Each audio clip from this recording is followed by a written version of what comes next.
Hey, it's Stephen again, and I'm here to narrate tonight's story. I've been getting a lot of requests for darker, more unsettling tales, and this one, well, it's one that'll make you think twice about ever venturing into the wild frontier. This story comes from one of our members, and after hearing it, I've got to say, it's enough to send chills down your spine. So settle in, because this is the tale of Blackwood Ridge, a town cursed by the land itself. The sun was setting over Blackwood Ridge, casting long, ominous shadows across the rocky hills and barren land. The small frontier town, nestled at the foot of the mountains, had long been a quiet, forgotten place. It had been built on the fringes of civilization, far from the law and too remote to be easily reached by travelers. Those who lived here had learned to survive by their wits and their guns, scraping a living from the harsh, unforgiving land. But in the late summer of 1873, things began to change. When Margaret Bishop first arrived in Blackwood Ridge, the townsfolk couldn't help but notice. She was unlike anyone they had ever seen, tall, with dark, piercing eyes and skin as pale as bone. Her presence seemed to make the air itself feel heavier, and whispers followed her wherever she went. They said she was a widow, newly arrived from the east, but no one knew for sure. No one asked.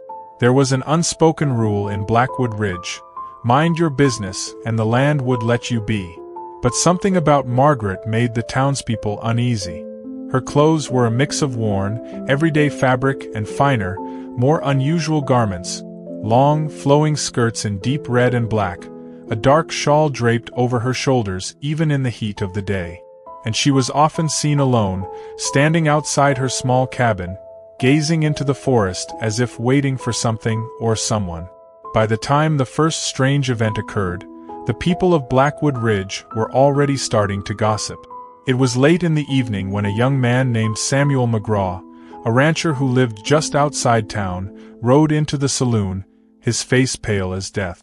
"Something's out there, in the woods," he said. "I saw it, something in the trees.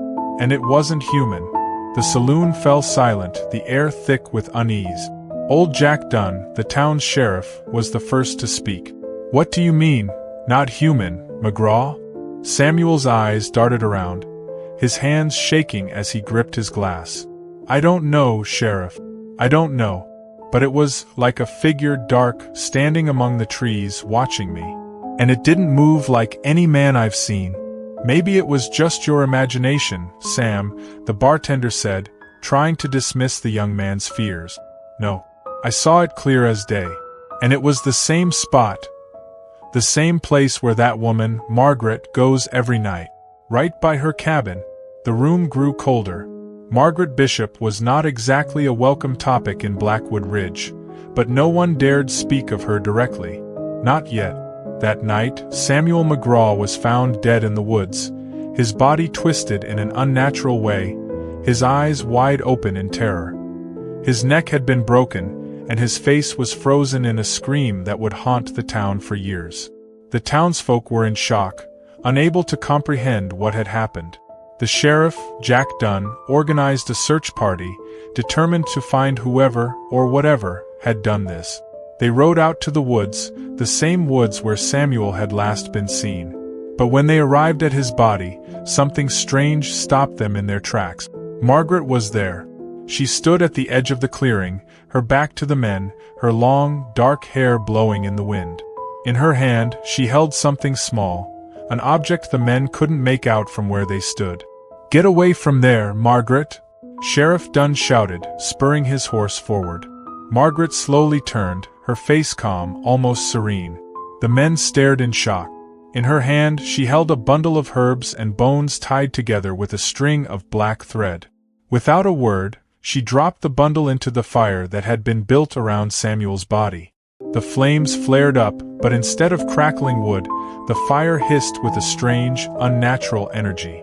"What are you doing?" one of the men shouted. Margaret raised a finger to her lips, motioning for silence. Her voice, soft and smooth, floated on the wind. "This is the price that must be paid. The land claims its own, and it will not let go so easily." The men stared, wide-eyed. The sheriff dismounted and took a step toward her, but as soon as his boots hit the ground, a low, rumbling growl came from the trees. Something was out there, watching them, waiting. Sheriff Dunn's hand went to his pistol. "Step away from the fire, Margaret. Now." She smiled, her lips curling in a way that didn't seem human. "You don't understand. The forest, the land, it's mine now." Before the sheriff could react, a cold wind howled through the trees. The ground beneath their feet shook violently. The sky above seemed to darken, and the full moon rose high, casting an eerie glow over the scene. In the distance, the men could hear the unmistakable sound of footsteps, quick, like something fast and agile was approaching. Sheriff Dunn raised his gun, but as he aimed at Margaret, he heard a voice inside his head, a voice that made his blood freeze. "Leave this place, or you will join them." The sheriff hesitated, and when he turned to the other men, they were all gone. Disappeared without a trace. "Well, I don't know about you, but that definitely gave me chills. The curse of Blackwood Ridge is one that still haunts the memories of those who survived. And if you ever find yourself out that way, you might want to think twice before heading into the woods. Who knows what's still lurking there, waiting for someone else to make the price."